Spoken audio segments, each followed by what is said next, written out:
anak-anak. Selamat berjumpa kembali di pagi yang indah ini, di pagi yang cerah, di pagi yang membuat kita untuk semangat pagi.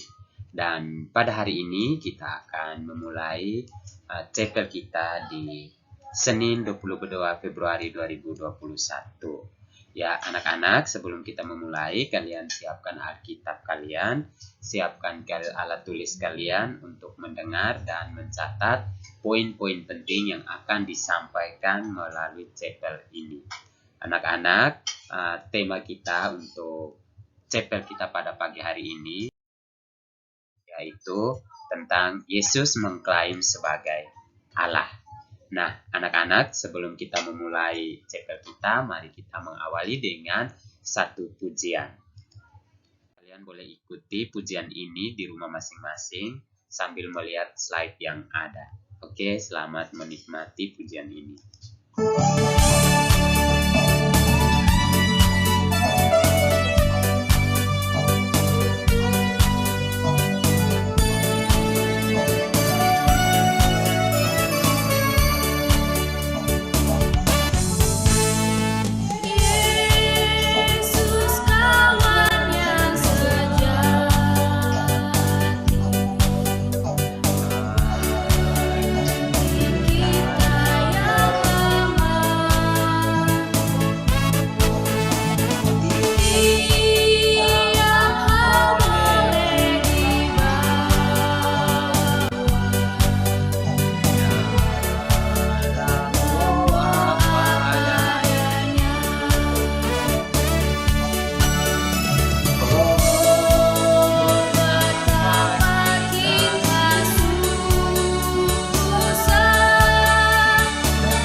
Oke, mari kita berdoa.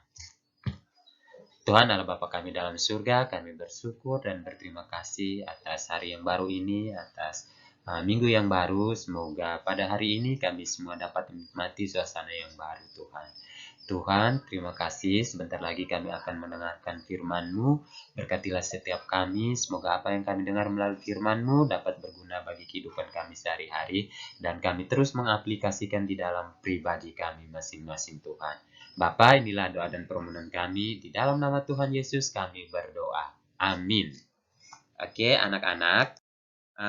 Sebelum kita mendengarkan firman Tuhan, mari kita angkat satu pujian. Ya, pujian ini dengan judul firman-Mu pelita bagi kakiku.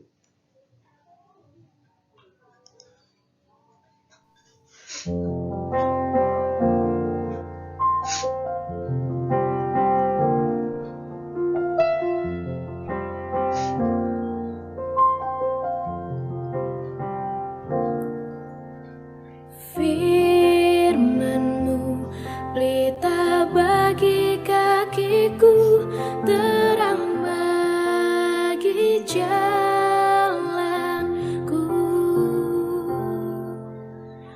Firman-Mu pelita bagi kakiku, terang bagi jalanku.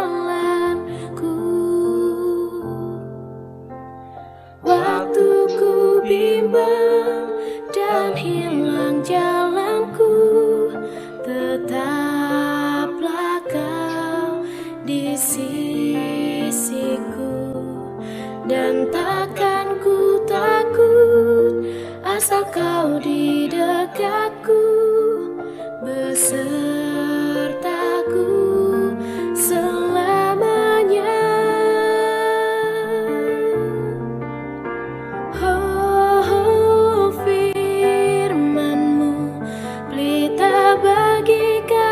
kakiku, terang bagi jalanku.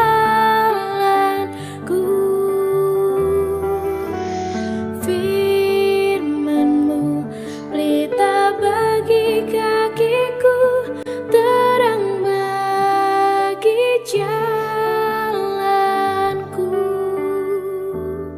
terang bagi jalanku, terang bagi jalanku.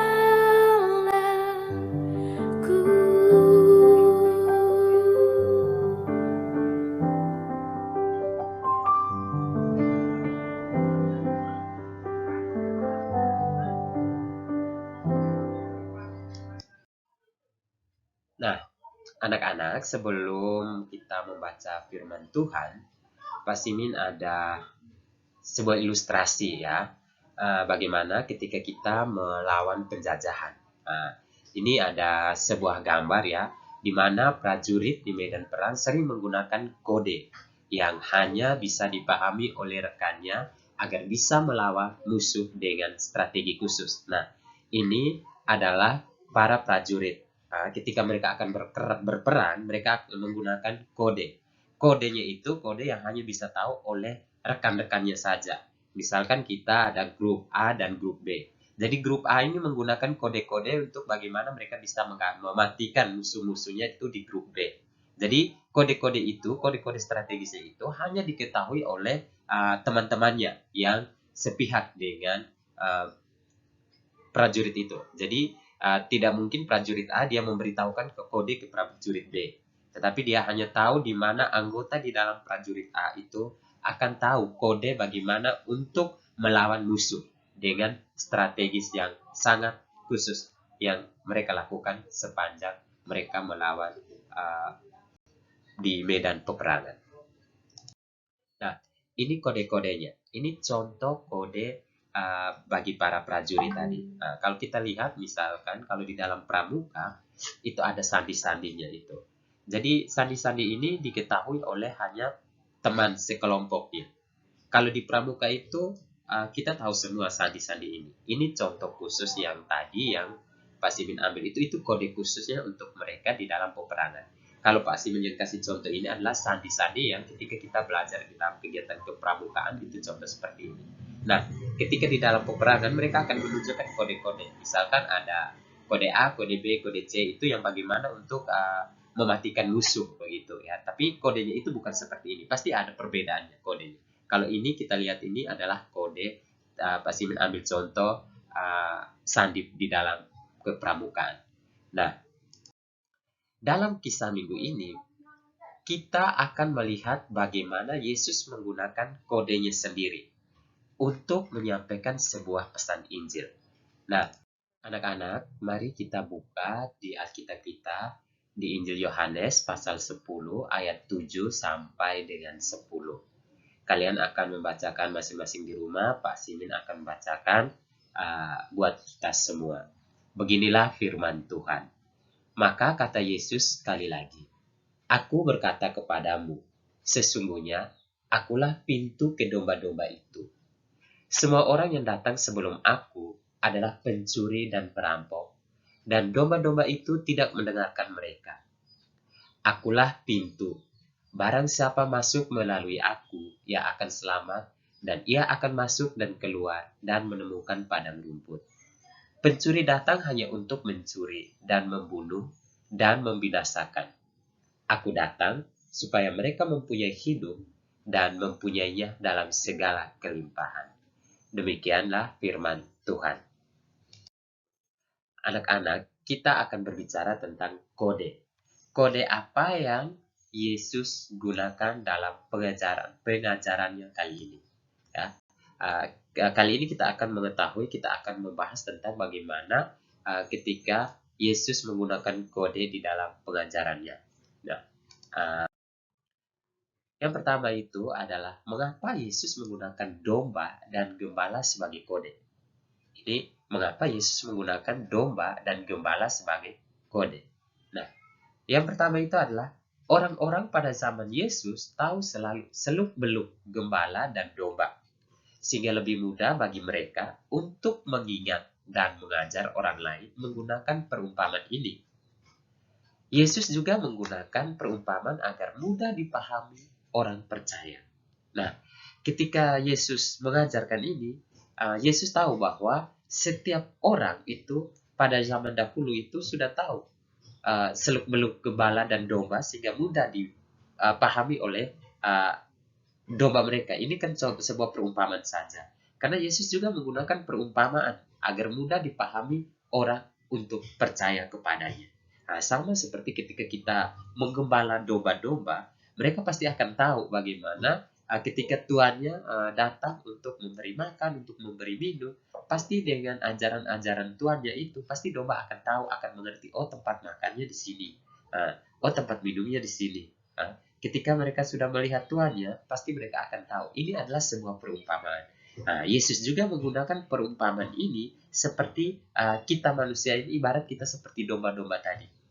Domba-domba yang dimana Yesus mau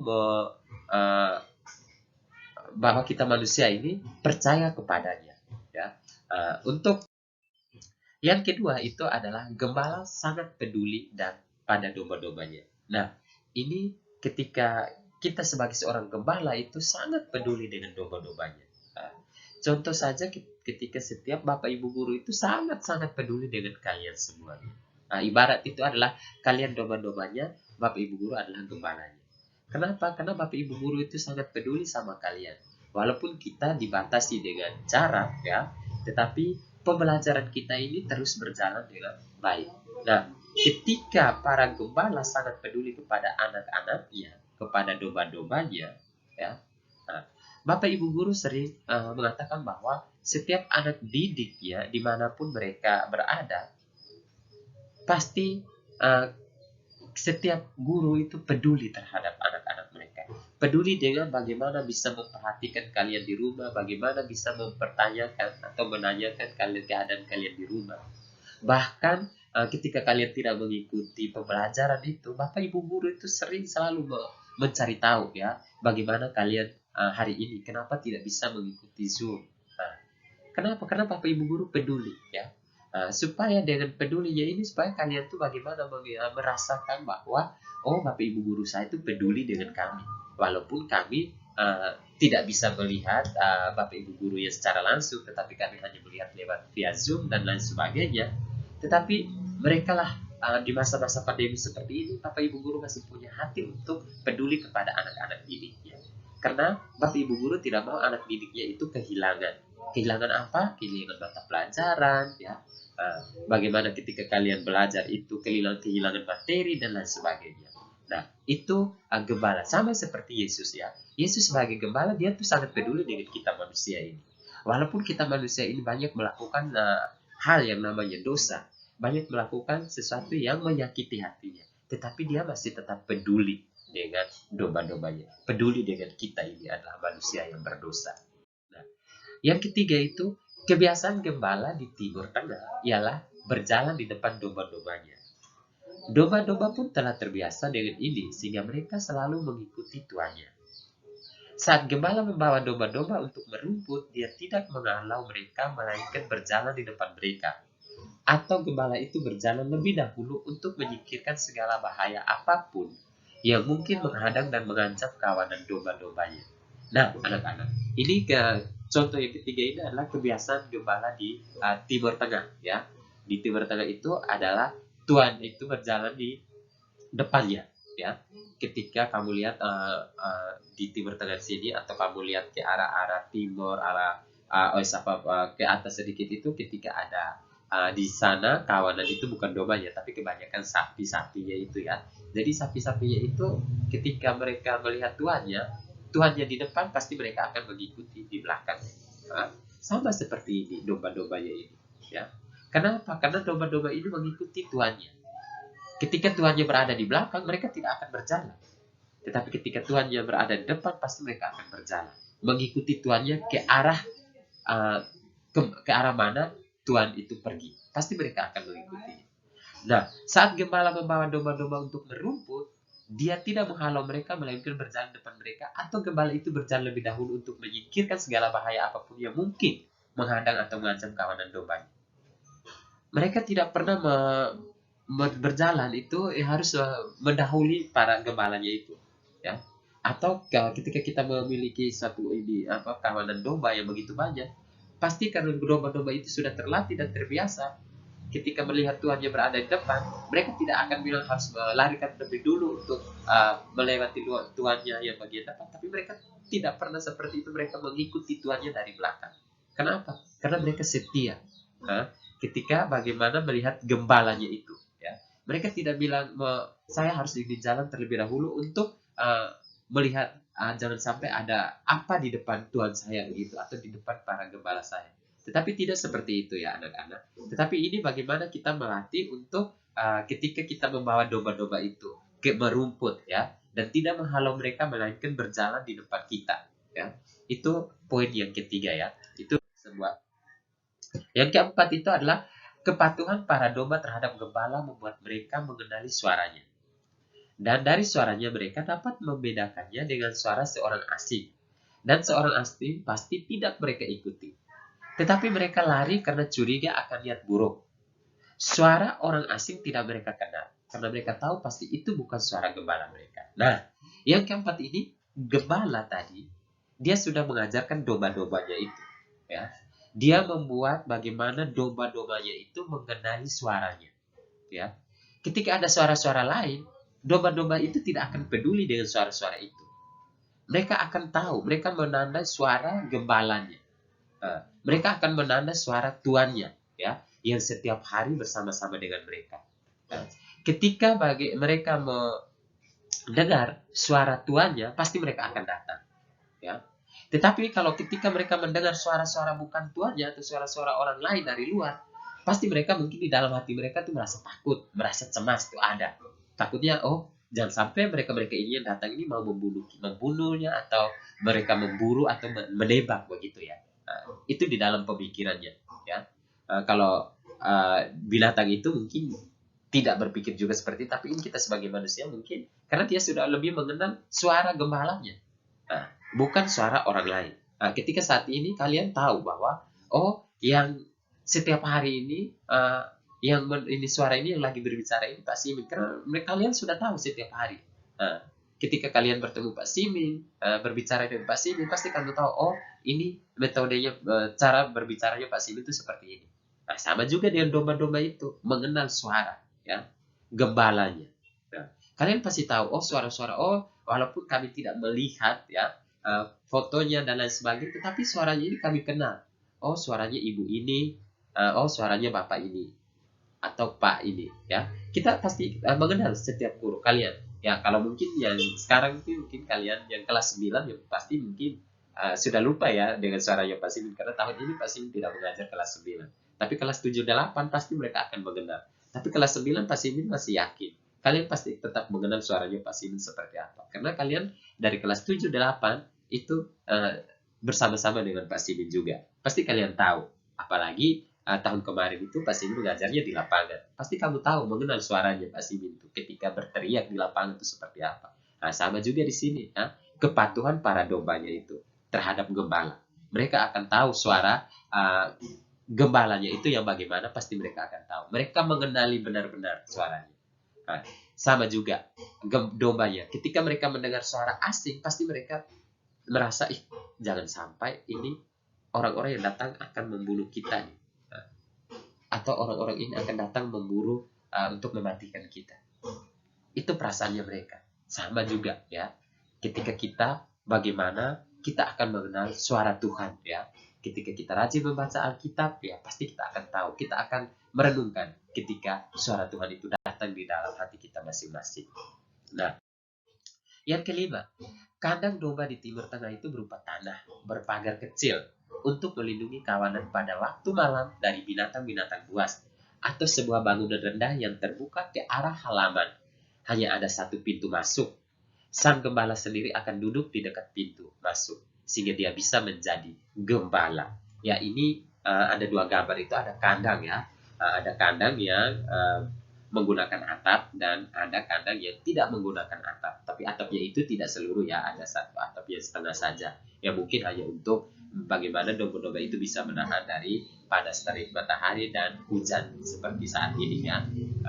Dan ada juga yang tidak ada atap ya. Tetapi bagaimana mereka tahu bahwa walaupun mereka di dalam kandang ya, tetapi mereka akan mengenal ya. Oh pasti di depan pintu masuk itu ada gembala saya ya, atau gembalanya mereka itu, pemiliknya, tuannya ya. Sama seperti kita manusia ini. Ketika kita tahu bahwa di depan kita ya, ketika kita kalau mau melangkah, ketika kita mau berjalan ya, kita pasti tahu ada Tuhan di depan kita. Sama di sini, domba itu mengenal sekali gembalanya. Kita sebagai manusia, kita pasti mengenal sekali ya. Ketika kita terus membaca firman Tuhan, ketika kita terus merenung firman Tuhan, ketika kita terus berdoa dengan setiap pergumulan kita, pasti kita akan tahu ya, bagaimana Tuhan itu selalu ada bersama kita. Ya. Di saat apapun itu, di saat kita mengalami kesulitan, di saat kita mengalami masa-masa seperti ini, ya, kita tahu bahwa Tuhan tidak akan pernah membiarkan kita manusia, tetapi Dia akan terus bersama-sama dengan kita di dalam keadaan apapun. Yang penting pribadinya kita setiap hari terus mengandalkan Tuhan di dalam segala hal, baik hal kecil maupun hal besar, dan hal apapun itu ya, kita harus terus mengandalkan dirinya kita ini kepada Tuhan, terus mengandalkan kita Tuhan di dalam diri kehidupan kita masing-masing. Yang berikut, kandang itu dilindungi oleh sebuah pintu yang kuat dan kuncinya hanya dipegang oleh penjaga pintu. Dan ketika domba-domba pergi keluar ke bukit-bukit pada musim panas dan tidak bisa pulang ke kampung sama sekali, mereka dikumpulkan dalam kawanan di bukit itu. Kandang di atas bukit itu terbuka dan dikelilingi tembok. Pada tembok itu ada satu lubang, melalui lubang itu domba-domba masuk dan keluar, dan tidak ada pintu semacam apapun.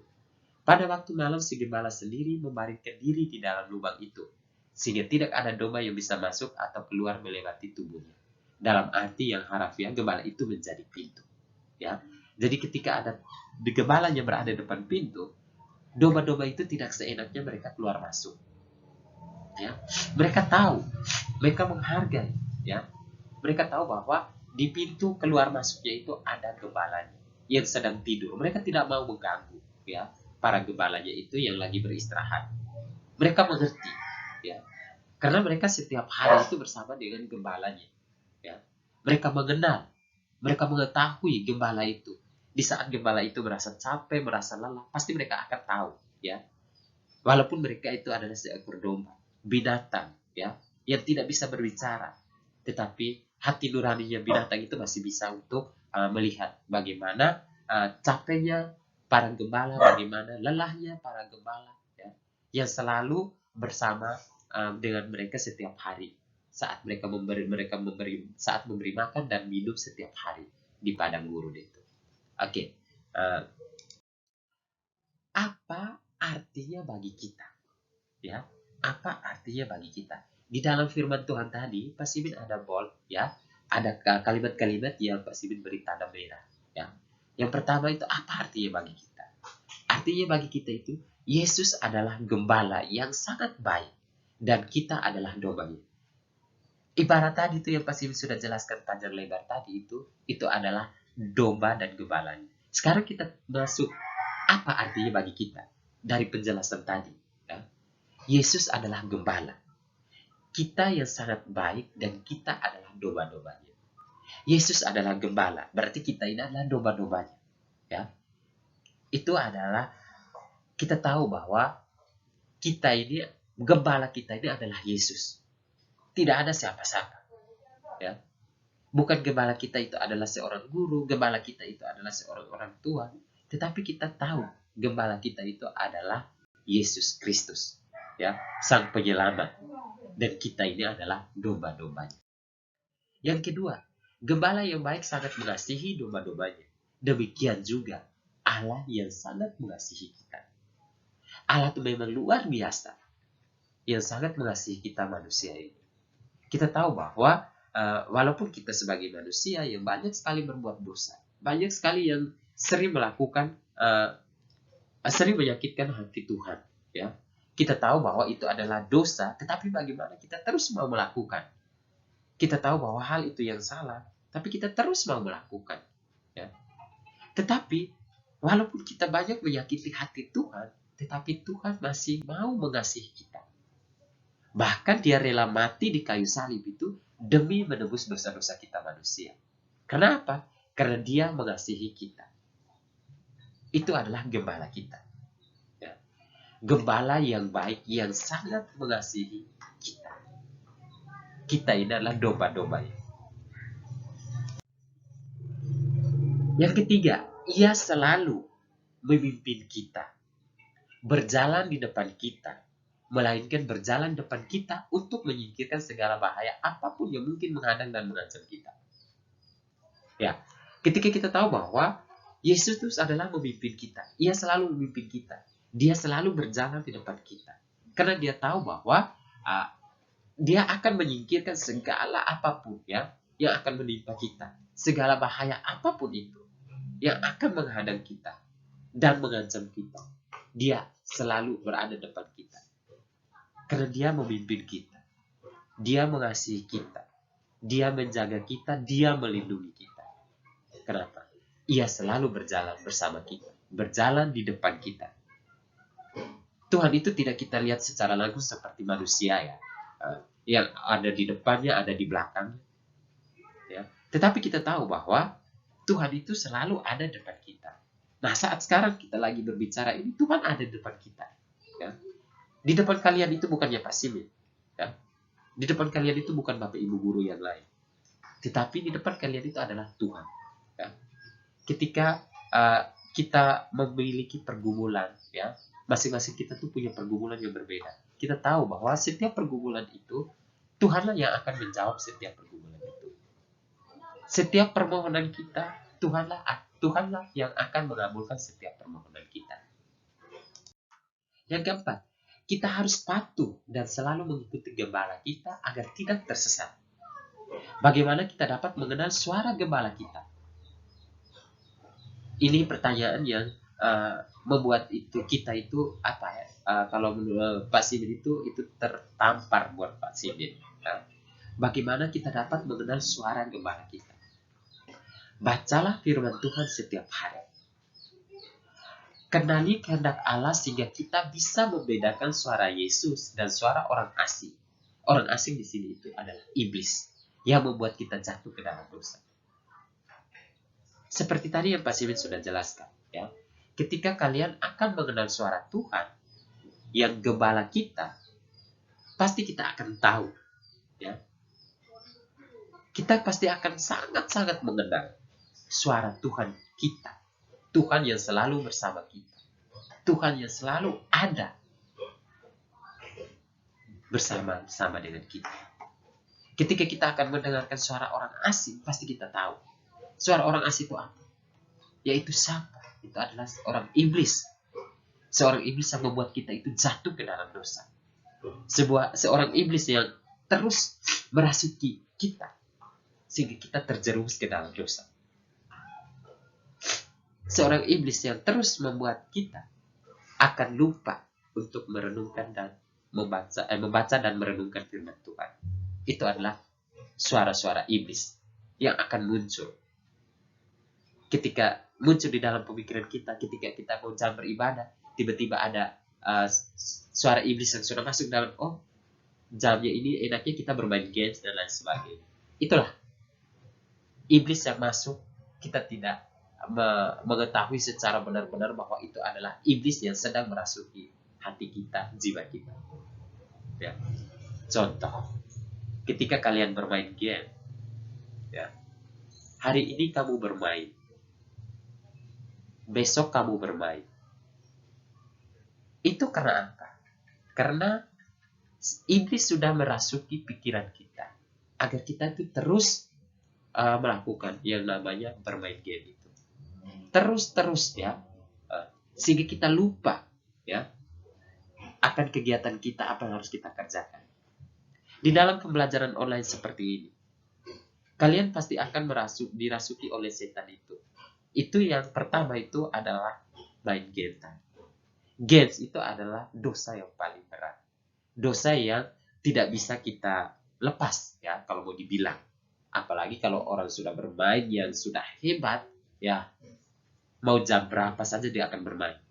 Ketika ada jam pembelajaran, dia masih menunda untuk mengikuti pembelajaran itu. Dia lebih memfokuskan untuk bermain.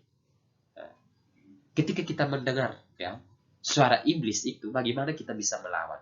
Oh, walaupun game ini seru ya permainannya, saya stop tahan, saya mengikuti apa yang harus saya kerjakan terlebih dahulu. Kadang kita itu melupakan dengan dengan sebuah tanggung jawab ya, tanggung jawabnya kita, tanggung jawab kalian sebagai anak-anak. Kalian harus mengikuti setiap pembelajaran setiap hari. Kalian harus mengikuti atau mentaati untuk mengumpulkan tugas dengan tepat waktu. Karena kalian mengumpulkan tugas tidak tepat waktu itu karena apa? Faktor pertama itu karena game tadi. Faktor yang alasan karena jaringan dan lain sebagainya itu faktor yang kedua. Ya. Faktor yang pertama itu adalah permainan. Media sosial sekarang itu yang merasuk ya pikiran kita. Apalagi dengan TikTok dan lain sebagainya. Wah, itulah setan sudah merasuki pikiran kita ini sehingga kita melupakan apa yang harus kita kerjakan. Zaman sekarang TikTok mulai bergerak, games ini Mobile Legends ya, FF dan lain sebagainya, itu yang membuat kita itu lebih semangat ya, lebih tertarik dibanding untuk mendengarkan pembelajaran, atau lebih tertarik untuk bermain dibanding untuk membaca firman Tuhan, untuk mendengarkan firman Tuhan, untuk merenungkan firman Tuhan. Itu contoh iblis yang sering merasuki pikiran kita. Jadi kita harus bisa mengenal ya suara mana yang harus kita turuti, suara mana yang harus kita jauhi dan kita tidak turuti. Kalau suara yang akan kita turuti adalah suara gembala kita. Gembala kita itu siapa? Adalah Yesus Kristus tadi. Dan suara yang tidak boleh kita turuti itu adalah suara asing, yaitu suara iblis. Yang kelima, Yesus adalah pintu kita menuju kerajaan Allah. Kita tidak dapat masuk ke dalam kerajaan Allah tanpa melalui Yesus. Jadi Yesus itu adalah sebuah pintu ya, ketika kita menuju kerajaan Allah. Kita tidak bisa masuk ke dalam kerajaan Allah tanpa melalui pintu, tanpa melalui Yesus tadi. Ya. Anak-anak bisa pahami sampai di sini ya. Ketika kita akan masuk kerajaan Allah, kita pasti akan melewati pintu, ya, melalui Yesus, ya. Tidak mungkin kau harus lewat dari belakang, lewat dari samping dan lain sebagainya. Tapi kau bagaimana kau akan masuk pintu kerajaan Allah itu dari depan? Dia hanya satu pintu, itu adalah Yesus. Melalui Yesuslah sehingga kita bisa masuk ya menuju kerajaan Allah. Ya. Jadi kita harus bisa pahami. Kenapa? Karena Yesus itu adalah pintu. Pintu kita manusia yang berdosa ini. Ya bagaimana ketika kita banyak melakukan dosa di dunia, ketika kita akan kembali ke hadiratnya, kita akan menuju kerajaan Allah, kita melalui Yesus. Bukan melalui orang-orang yang ada di samping kita. Ya. Tetapi kita melalui Yesus Kristus, Sang Penyelamat kita. Ya. Oke, yang terakhir ini adalah pertanyaan-pertanyaan untuk bagaimana kalian tuh bisa merefleksikan di dalam kehidupan kalian sehari-hari. Ya. Pertanyaan pertama itu, sudahkah kita mendengar dan mengenal suara gembala kita yang agung? Yang kedua, sudahkah kita percaya dan taat padanya? Apakah kalian sudah taat kepada Tuhan? Apakah kalian sudah percaya kepada Tuhan? Atau kita masih percaya ini setengah-setengah? Saya ini sering tidak taat. Saya ini sering melawan perintah Tuhan. Tetapi bagaimana kita harus percaya dan taat kepadanya? Yang ketiga, bagaimana cara saya atau kalian untuk mengenal suara gembala saya? Gembala saya itu, gembala kita itu adalah siapa? Gembala kita adalah Tuhan Yesus tadi. Apakah kita, bagaimana cara kita untuk mengenal suara gembala kita? Ya. Kita sama-sama merefleksi pertanyaan-pertanyaan ini. Dan kita akan berdoa. Ya, Pak Simin minta kalian berdoa masing-masing. Sebelum Pak Simin tutup di dalam doa, Pak Simin minta kalian untuk masing-masing secara pribadi berdoa. Mintalah agar Allah membuka hati dan pikiran kita agar dapat percaya pada berita Injil. Jadi kalian akan berdoa ya secara pribadi ya, serahkan ya hatimu kepada Tuhan ya melalui doa pribadi ini ya secara khusus saat ini yang setelah kalian berefleksi ya. Pak Simin kasih waktu 5 menit untuk kalian berdoa masing-masing.